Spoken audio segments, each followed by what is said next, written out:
So, nandito tayo ngayon sa ating alma mater, no. Dumalaw tayo, no. Bago man lang magpasko, hanggat nandito pa yung ating mga kaibigan tsaka mga kakilala.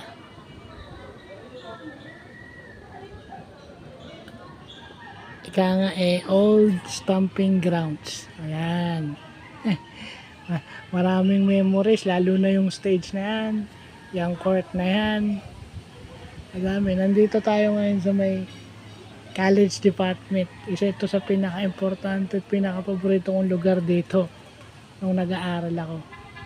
At halos kalahati ng buhay ko, 43 years.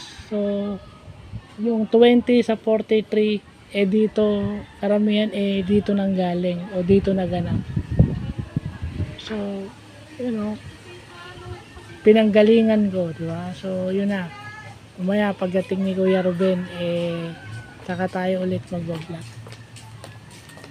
Dami na nagbago, no? Baka nandyan pa si Boss. Sa kinata ni Boss yan, ni Boss King.